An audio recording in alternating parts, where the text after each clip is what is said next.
Igreja do Senhor, com a paz do Senhor Jesus. Por favor, meus amados irmãos, abra comigo o texto sagrado que está na segunda epístola de Pedro.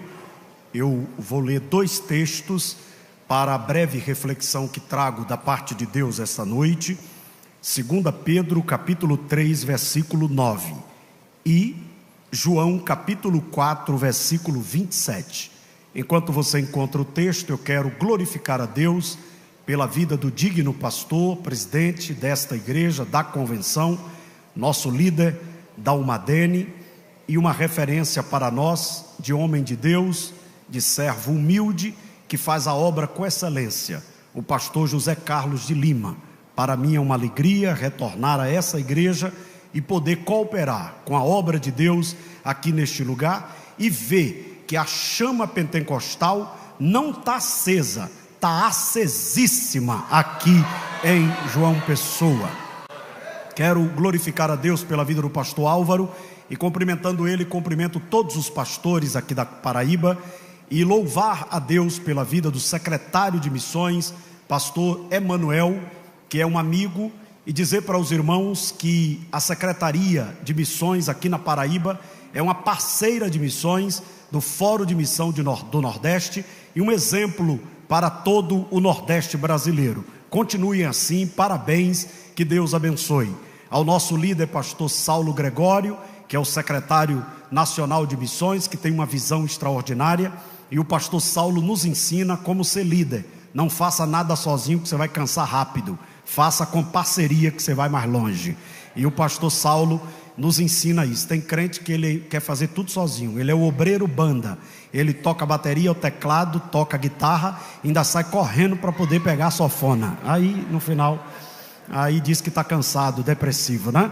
Glória a Deus. Parabéns ao pastor Saulo, sua esposa irmã Meire. Alegria em rever aqui dois grandes amigos, pastor Tiago Della Rosa, um amigo, né? Um amigo nosso, sempre ministramos lá em Sinop, uma igreja abençoada, um templo para 8.000 crentes, cheio do Espírito Santo, sua esposa e o amigo pastor Gregório, né? Glória a Deus, Gregório 2, lá do Acre. Vamos estar novamente lá com ele. E os demais pastores eu cumprimento em nome do meu amigo pastor Tadeu. Em virtude do tempo não nominarei o nome dos demais, mas se sintam abraçados. Aqueles que encontrou o texto, dê um sinal pentecostal. O Senhor não retarda a sua promessa, ainda que alguns a tenha por tardia, mas é longânimo para conosco, não querendo que alguns se percam, senão que todos venham a arrepender-se.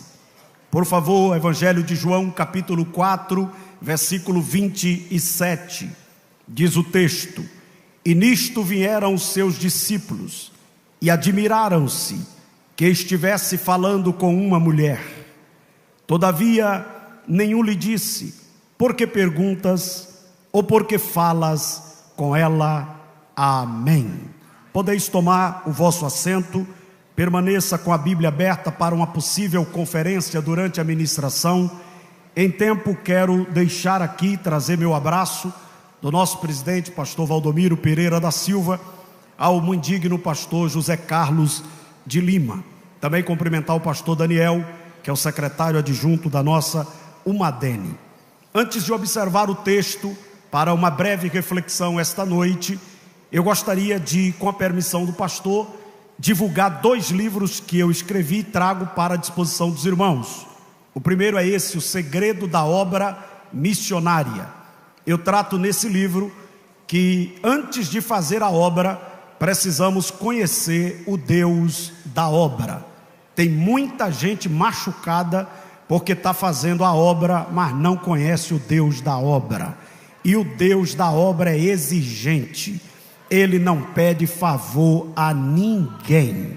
Quem quer fazer a obra precisa fazer com excelência.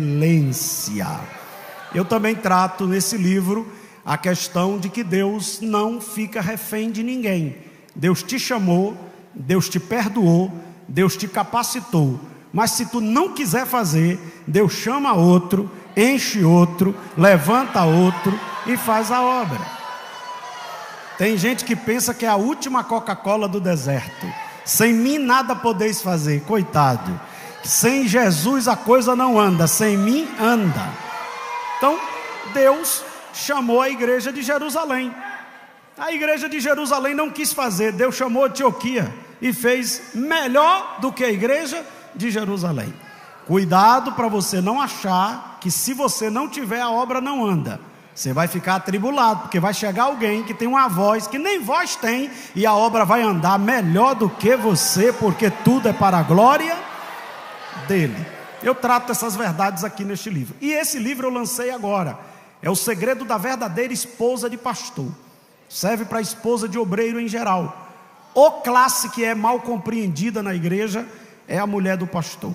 A mulher do pastor tem que pregar, tem que cantar, tem que reger, tem que limpar a igreja e ainda tem que ser magra. É uma perturbação, irmão. E aí, se ela se envolve com tudo, quer mandar na igreja. Se não se envolve, é metida. Se anda arrumadinha, olha a vaidade.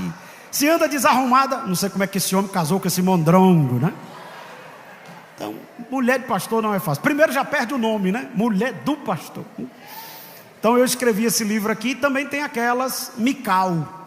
Quem é a esposa do pastor Mical? Aquela que não acompanha ele para nada e fica em casa para perturbar ele quando ele chega do culto.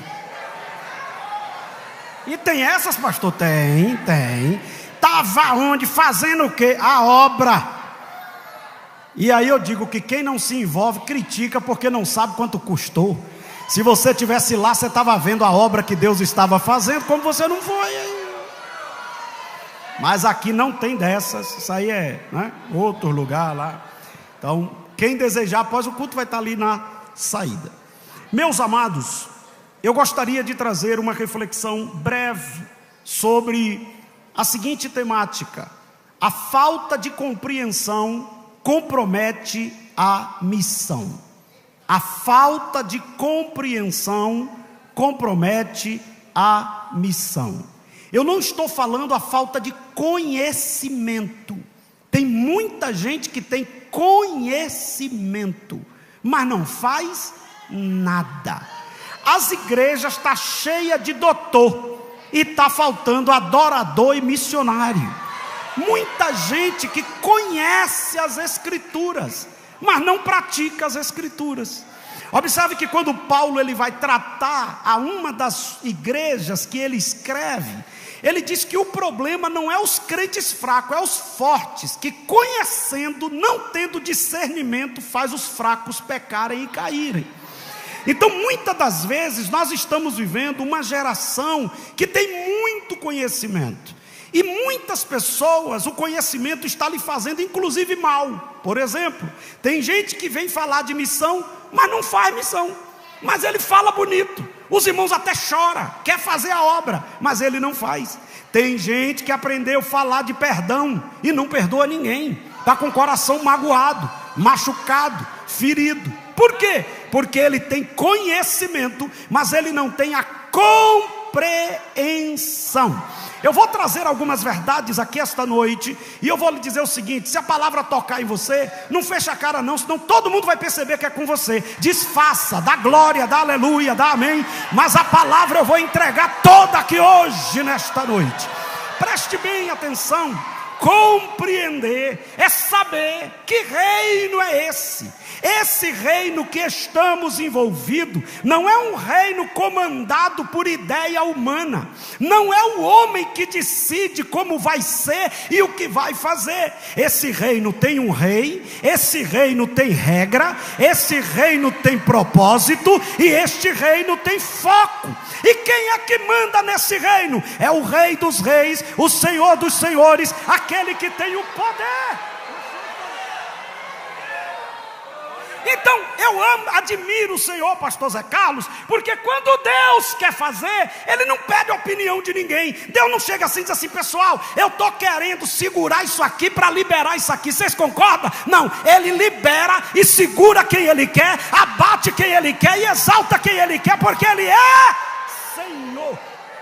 Pastor, e aonde está isso na Bíblia que o senhor leu? E o que é que isso tem a ver com missão? É o texto que os irmãos escolheram como tema, o apóstolo Pedro. E eu fiz questão de observar esse texto e João capítulo 4, porque João capítulo 4, Pedro ainda não compreendia. Pedro tinha conhecimento, mas não compreendia. Mas na carta de Pedro, quando ele escreve às igrejas, ele escreve aqui para refutar os escarnecedores. Quem é os escarnecedores? Os falsos profetas. Pior do que um feiticeiro fora é um falso profeta no altar. Pior do que um feiticeiro lá fora é um crente que perdeu a visão espiritual.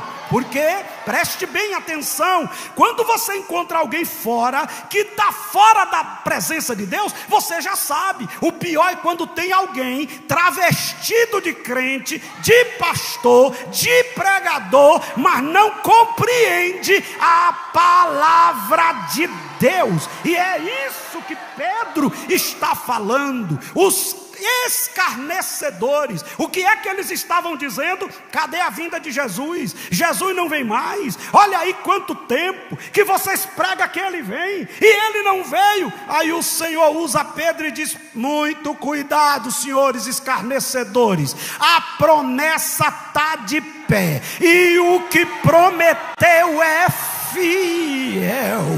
Quem prometeu que vai vir buscar a igreja não foi o homem. João 14, não se turbe o vosso coração, credes em Deus, credes também em mim. Na casa do meu pai há muitas moradas, se não fosse assim eu não vos teria dito, estou indo preparar lugar e voltarei outra vez para vos levar a mim mesmo. A promessa está de pé, a promessa está mantida. Mas por que ele não veio ainda? Aqui é a compreensão. A primeira compreensão é: o Senhor é soberano. A promessa está liberada, a promessa vai cumprir, mas quem determina o tempo é Ele, quem determina a hora é Ele. E o que é que eu tenho que fazer? Em vez de criticar, arruma a tua vida para quando Ele voltar você está pronto para subir.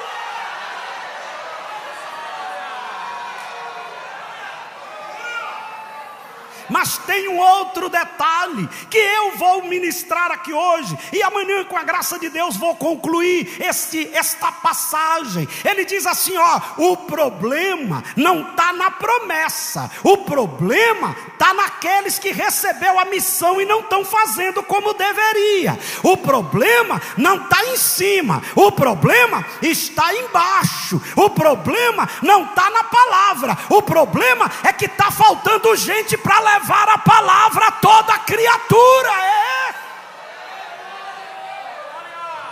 Aí ele traz a explicação fantástica. Ele não retarda a promessa, porém ele é longânimo e ele não quer que os homens se perca. Isso é amor, isso é misericórdia, isso é compaixão. E deixa eu falar uma coisa esta noite com temor e tremor: é difícil compreender a misericórdia de Deus. De fato não é fácil. Como é que Deus segura a promessa da vinda do noivo porque tem um miserável pecador que ainda não teve acesso ao evangelho? Como é que entende isso? É amor, é misericórdia, é compaixão. Mas neste simpósio nacional de missões da Paraíba, o céu vai mover corações para sair daqui dizendo: eu quero que ele venha, então eu tenho que cumprir minha parte para adiantar e acelerar.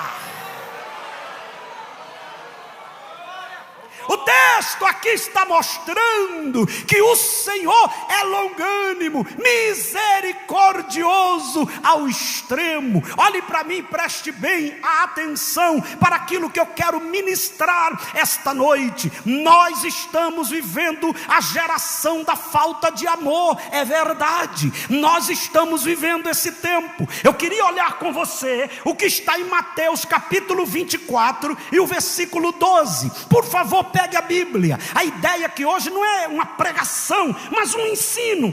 Quando a gente é pentecostal, a gente ensina pregando também. Mateus capítulo 24 e o versículo de número 12. O que é que diz o texto? O texto diz assim: e por se multiplicar a iniquidade, o amor de muitos esfriará. E deixa eu falar uma coisa para os irmãos: nunca se houve uma época de gente egoísta como na nossa época. Está todo mundo pensando em si. Os nossos cultos é para nós mesmos, as nossas canções é para nós mesmos, as nossas festas é para nós mesmos. Mensagem evangelística crente não quer nem ouvir, porque ele quer dar o terra dele. Mas o céu está dizendo: está na hora de compreender a missão.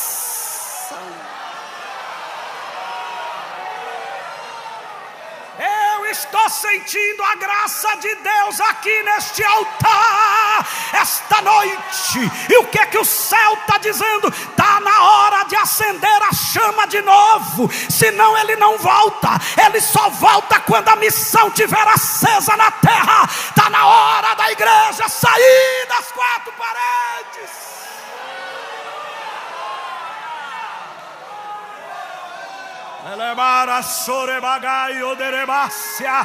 Agora eu quero chamar a sua atenção para um texto muito interessante, que a gente pensa que é para fora, mas é para dentro. Por favor, abra comigo a sua Bíblia. Eu não vou demorar, eu sei o que é abertura de festa. 2 Timóteo, capítulo de número 3. Olha o que diz o texto. 2 Timóteo, capítulo 3, versículo 1. Porém, que nos últimos dias sobrevirão tempos trabalhosos, porque haverá homens amantes de si mesmo, avarentos, presunçosos, soberbos, blasfemos, desobedientes a pai e mãe, ingratos, profanos, sem afeto natural, irreconciliáveis, caluniadores, incontinentes, cruéis, sem amor para com os bons, traidores, obstinados, orgulhosos, mais amigo dos deleites do que amigo de Deus, tendo a aparência de piedade, mas nega a eficácia dela.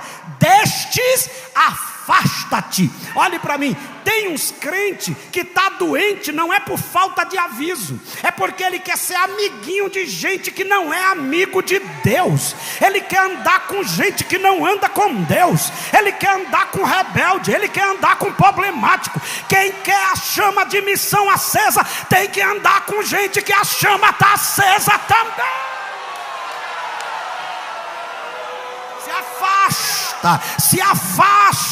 Se afasta do problemático para ele não te afastar da chamada. Te afasta do conversador para que ele não te afaste do propósito. Eu recebo a autoridade de Deus esta noite para dizer na Paraíba: o céu vai fazer uma limpeza e só vai ficar.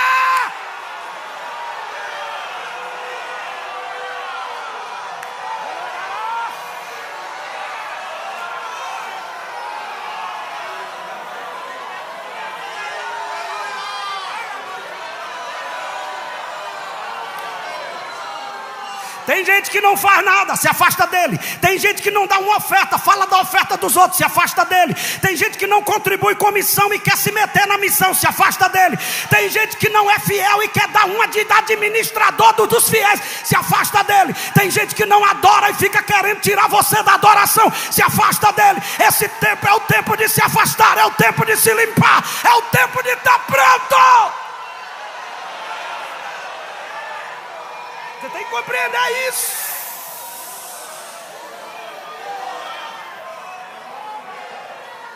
Mas tem mais. Pastor, qual é a compreensão correta que eu tenho que ter?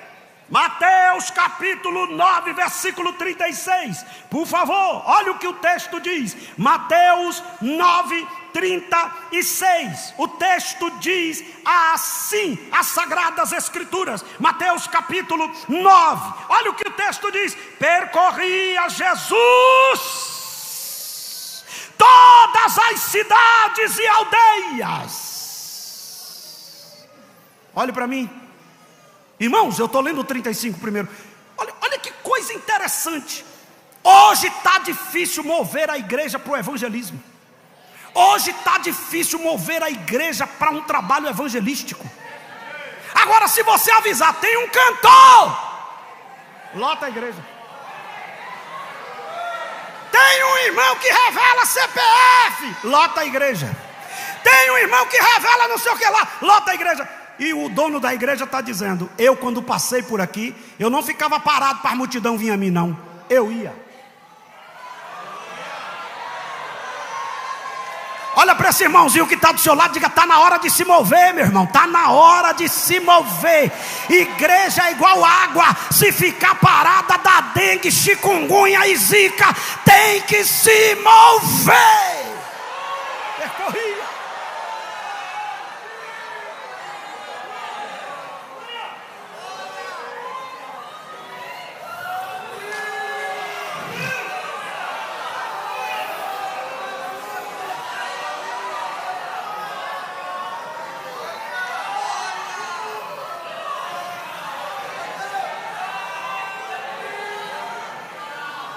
Compreender, por favor, abra comigo a sua Bíblia, Mateus 28, Mateus 28, 19, não dá para ler todo o texto, mas a gente pelo menos pontua. Mateus, Evangelho de Mateus, capítulo 28, é porque o que eu tenho aqui para entregar é tão forte que eu estou preparando seu coração, para ninguém se assustar. Olha para o seu irmão e diga: prepara o coração para não se assustar, não pode ficar zangado com o pastor. Mateus 28, 19, diz o que? Portanto, ide, fazei discípulo de todas as nações. Ah, pastor, então a missão é global. Eu não posso só se mover aonde eu estou instalado, aonde eu estou vivendo. Eu tenho que ter uma visão ampla. Eu não posso esquecer dos ribeirinhos, eu não posso esquecer dos povos ciganos, eu não posso esquecer dos quilombolas, eu não posso esquecer dos imigrantes, eu não posso esquecer dos africanos, eu não posso esquecer dos asiáticos, eu não posso esquecer dos meus irmãos da Coreia do Norte. A missão é global. E aí eu vou dizer uma coisa aqui, senhores obreiros, não se zanguem comigo. Tem uns obreiros que dizem: para que fazer missão na África? Aqui nós temos nossa África. Nunca foi. Quem fala isso não conhece a África. Nós temos aqui nossa necessidade, temos, mas a necessidade igual a algumas aldeias da África, se não for o missionário lá, aquelas almas vai morrer sem conhecer quem é Jesus. Eu me lembro que a primeira vez eu fui numa aldeia tão distante, passei 2 dias sem tomar banho, uma confusão. Os irmãos, o africano, ele adora como ninguém. Eles faziam um culto de 8 horas de relógio, 8 horas. Eu saí daqui do Brasil, preguei numa vigília, fui para lá, eu pensei 2 horas de relógio, aí eu volto, descanso. Quando eu cheguei lá, o primeiro culto, 8 horas. E ele não fica assim parado, sentado igual a gente não, faz trenzinho e bota a gente atrás do trenzinho, e apito e pandeiro. Eu pensei que eu ia morrer.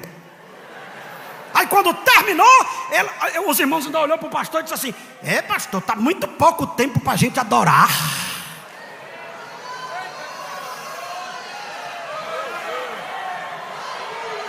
E sabe uma coisa tremenda, irmãos? Eles ali mesmo dormiam. A igreja não tem piso, não tem nada. Eles mesmo dormiam ali com aquela roupa. No outro dia já pinotava cedo com a mesma roupa e mais 9 horas de culto. Aí uma africana daquela me chamou e disse assim: se vocês não viessem aqui, a gente não receberia essa paz, essa alegria, esse perdão maravilhoso. Igreja da Paraíba, não é só a Paraíba que tem que ser evangelizada, é os confins da terra, e isso está sendo feito, mas o céu quer mais, o céu quer mais, o céu quer mais, o céu. Uma visão global. Agora, onde é que está o problema, pastor? É que Pedro escreve esse capítulo refutando o não cumprimento da missão, atrasa a vinda de Cristo. Não fazer missões faz Deus segurar e dizer: tem muita gente ainda para ouvir. Tem muita gente ainda para ouvir. Tem uns irmãos dizendo assim: Maranata, ora vem Senhor Jesus. E Deus está dizendo: vai fazer missão. Que a melhor forma de dizer Maranata é falando do meu nome para o pecador. É lá. Mas tem algo interessante: a misericórdia de Deus faz ele adiar o julgamento e o castigo do ímpio, para que ele seja salvo. Nem todos serão salvos, nem todos, mas todos têm que ter a oportunidade de ouvir. Repita comigo para tremer tudo, diga: nem todos serão salvos, mas todos têm que ter pelo menos a oportunidade de ouvir. Eu achei que isso ia sair mais forte. Não sei quem é que está desanimado, se é os homens, as mulheres. As mulheres, só as mulheres. Nem todos serão salvos, mas todos têm que ter a oportunidade de ouvir.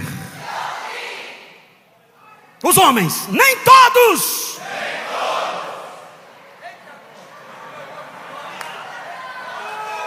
serão salvos, mas todos têm que ter a oportunidade de pelo menos uma vez ouvir quem é o Jesus que mudou minha vida.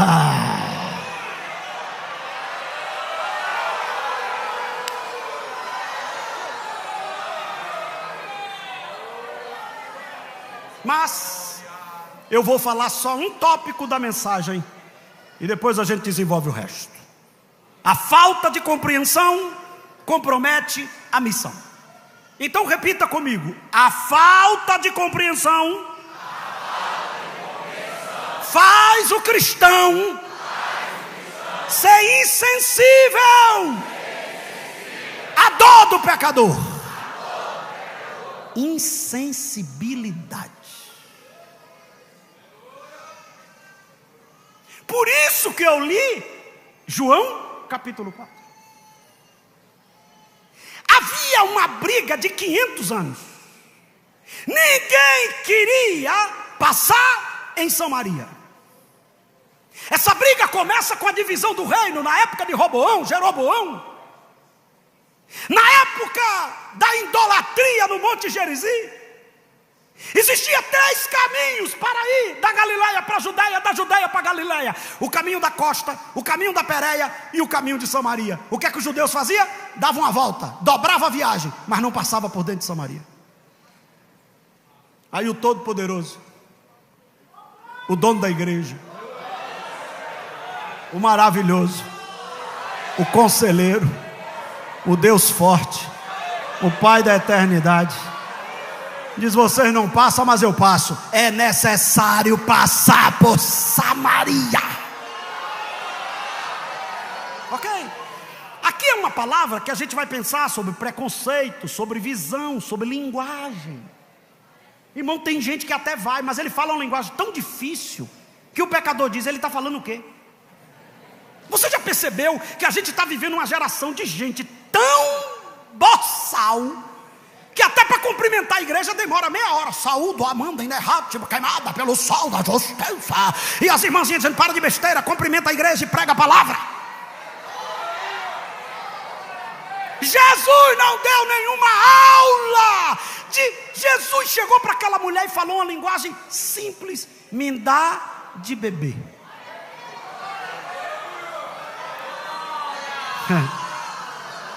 É igual um pregador que foi pregar numa roça. Chegou lá falando difícil: abra seu pavilhão auricular. Aí tinha 2 velhinhas assim. Ela disse: tu vai abrir? Eu não abro.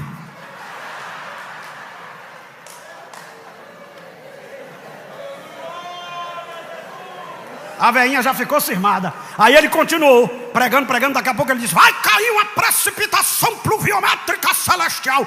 A velhinha disse: ó, minha filha, você quiser ficar, você fique. Agora, esse cara é complicado, já mandou abrir pavilhão, agora vai cair um negócio que eu não sei o que. Eu estou indo embora. O evangelho é simples. Quem complica ele é os boçal. O evangelho não é falar difícil. O evangelho não é falar grego, nem aramaico, nem hebraico. O evangelho é dizer: Jesus Cristo salva, Jesus Cristo cura, Jesus Cristo batiza, porque quem faz a obra é Ele.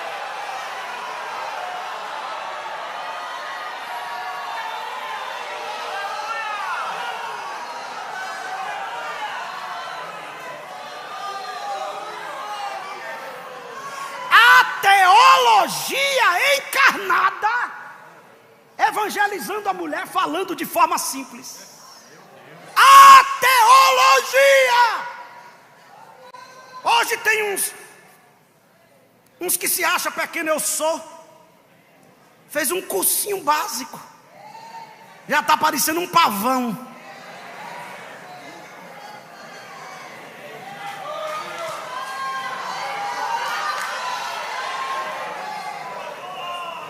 Mas o que eu quero falar esta noite, já começo a concluir, olhe para mim.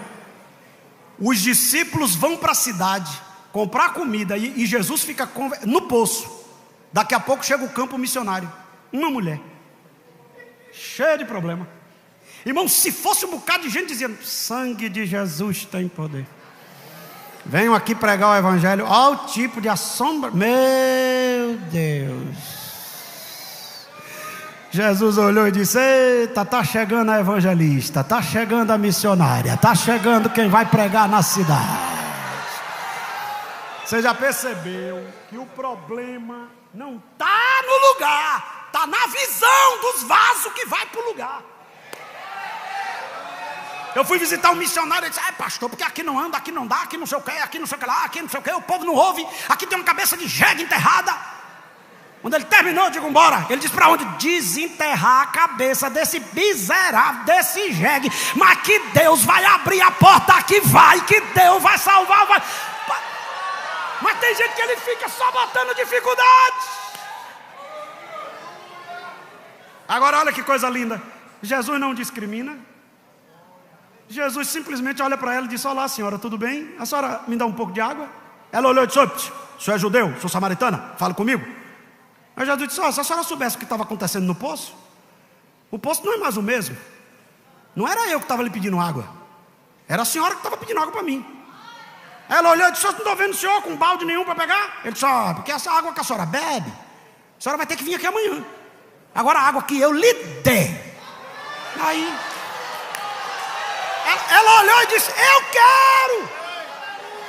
Você sabe qual é o evangelho poderoso? Não é aquele que você força o cara a levantar a mão, é aquele que você desperta nele o desejo de querer conhecer o teu Deus. Você vê que a coisa está tão séria que tem uns pregadores que tem uns truques para trazer as pessoas na frente. Aí venha receber a oração. Quando a pessoa vai chegando, ele diz: está vindo a primeira, está vindo a segunda. E as pessoas dizendo: Procon, Procon, Procon, eu fui enganado, Procon.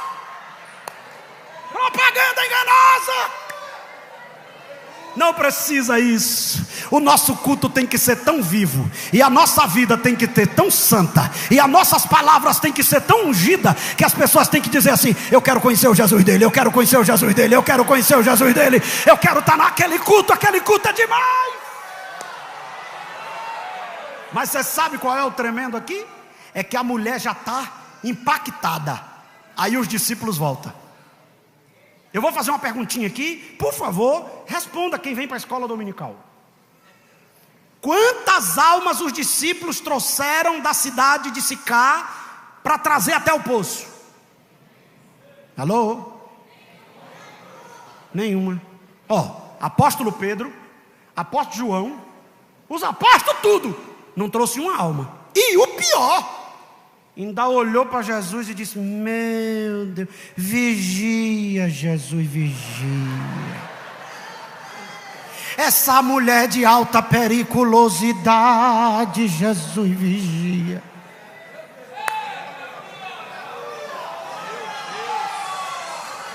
O problema é esse, é que tem uns fazendo e outros por falta de compreensão. Para quê? Para quê? Para quê? Para quê? Mas eu vim aqui essa noite para dizer, igual Jesus disse para Judas: deixa a mulher quebrar o vaso, que o vaso é dela, e eu gostei. Deixa ela adorar.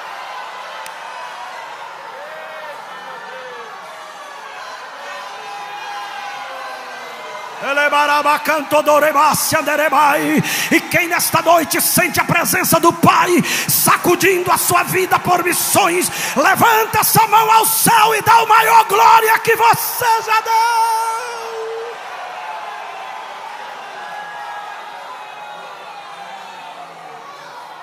Pastor José Carlos,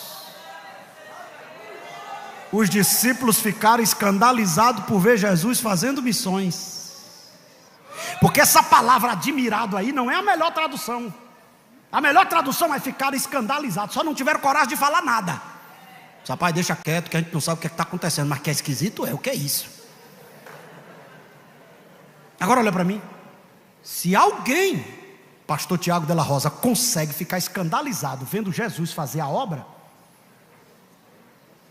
o que é que não vão ficar quando a gente começar a fazer o que tem que ser feito? Você já percebeu que quem mais quer botar banca na igreja não faz nada? Ele não dá o dízimo e quer ensinar o pastor a administrar a renda da igreja. Vá se converter e dar seu dízimo e ficar quieto. Não vai para o evangelismo. Eu não concordo com isso. Esse pessoal do não concordo é de alta periculosidade. Eu não concordo.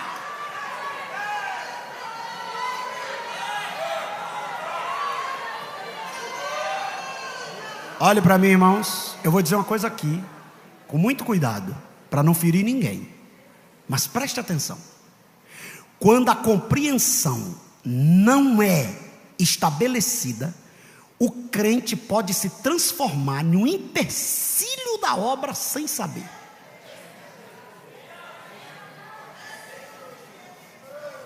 Pastor, e onde é que está escrito isso? Não vai dar tempo de ler, mas Mateus 16, 23, Jesus chegou e disse: ô Pedro, meus amigos, está chegando a hora de eu cumprir minha missão. E qual é a sua missão? Vou morrer, estou indo para a cruz. Pedro olhou e disse: faz favor aqui, Jesus, faz favor aqui, tire isso da sua cabeça, que o senhor não vai fazer um negócio desse. Ninguém vai tocar no senhor, eu não deixo. Jesus olhou e disse: para trás de mim, Satanás.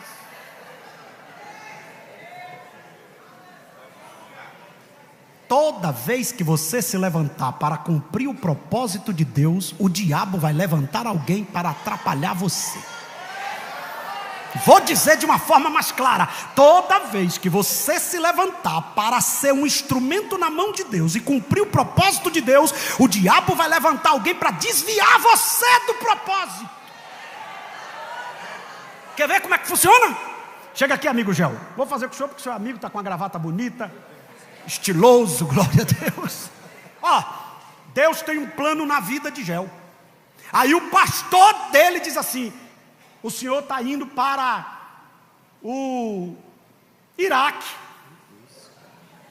o senhor está disposto? Oh, glória, glória, glória, glória, aleluia. Quando chega ali fora, alguém diz: Gel, eu sou teu amigo, meu filho. Lá está matando 3 por dia. Tu tá acabado. Ainda tem uns que fazem assim, ó: o pastor não gosta de você, não. Tu tem filho, tu tem família. Se tu morrer, o pastor continua no amor. Se ele não tiver coragem de dizer: para trás de mim, Satanás, ele já sai dali dizendo: é verdade. Obrigado, pastor. Quando você vê alguém dizendo: eu vou cuidar da minha vida, eu vou cuidar da minha família. Mentira, ele nem vai cuidar da vida dele nem da família dele. É alguém que contaminou ele para ele desistir do chamado. Estava envolvido, estava dirigindo congregação, estava dirigindo departamento, já estava indo para o evangelismo, já estava com a chamada, Deus já tinha falado, já estava se preparando, e o diabo colocou alguém. Vai não. Eu me lembro que quando o pastor me mandou, meu pastor me deu a oportunidade de eu dirigir igreja, eu tinha 15 anos. Aí ele me botou para dirigir uns cultos na Gamboa do Morro de São Paulo. Tinha que andar vários tempos de barco e eu não sei nadar até hoje. Aí quando eu estou no cais, chega um diácono: está indo para onde? Eu disse: estou indo dirigir o culto. Foi o velho que mandou? Foi? Eu digo: não, foi o pastor. Foi o velho não. Porque a pessoa, quando perde o temor, perde o respeito. Ele disse: não, mas é esse velho que eu estou falando mesmo. Aí ele disse: meu filho, é o seguinte, Esse velho, ele usa as pessoas. Depois você fica aí. Outra coisa, tá virando uns barcos ali no Galeão. Entendeu? Você sabe nadar?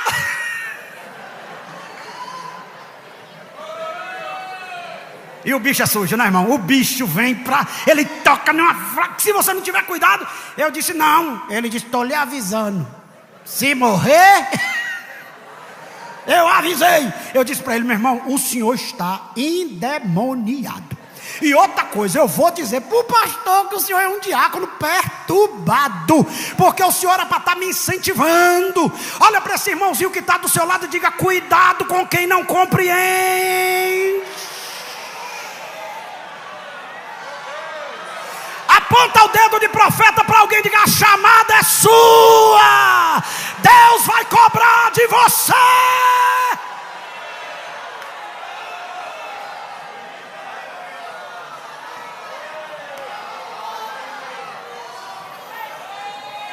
Já vou encerrar, eu não quero que o pastor puxe meu paletó. Levante a mãozinha direita lá no terceiro andar. Pastor, por quê? Para de confusão, irmão, levante sua mão. E diga bem forte assim, quando falta compreensão, até almas que se rende, eu fico triste. Pastor, me prove na Bíblia. Aqui não tem conversa não, aqui é palavra. Olhe para mim. Deus chamou Jonas para avisar Nínive. Jonas olhou e disse, eu estou indo para Tarsis. Deus disse, problema seu, é Nínive. Porque missão é o seguinte, pastor Saulo, ou você vai naturalmente, ou vai naturalmente.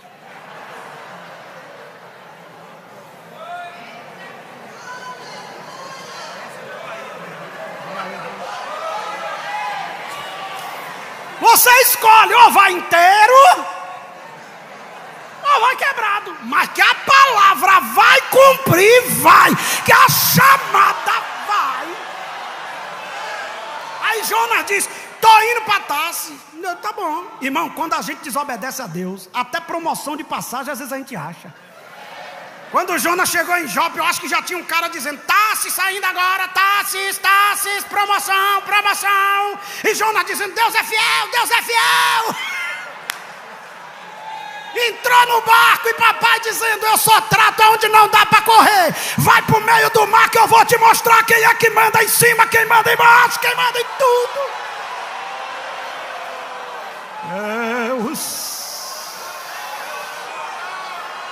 Deus. Aí, o que acontece? Ele, depois que paga o preço, volta. Porque tem gente que para fazer missão, o carro tem que tocar fogo, a empresa tem que fechar, o filho tem que ficar doente, ele tem que ficar meio aleijado, igual Jacó. Aleluia, aleluia, aleluia. Não dá para ir numa boa. Um dia meu menino disse para mim assim, meu pai é obrigado a ser um pastor, porque onde eu vou Deus fala comigo. Eu digo, obrigado não, agora é inteligente. Porque ou você vai inteiro ou quebrado. Eu preferi inteiro. Ele disse, é 2. Pronto, tá aí. Aí sabe o que acontece? Vai Jonas. Deus nunca trata um chamado aonde dá para ele correr. Deus sabe aonde te tocar para tu querer o que não queria. Já viu aquelas pessoas? Eu nunca vou para a missão. Aí chega lá no médico, o médico diz, não sei o que está acontecendo, mas a senhora está complicada aqui. Aí ela lembra logo, o chamado. Aí ela começa a cantar baixinho. Eis-me aqui, estou disponível, então usa-me.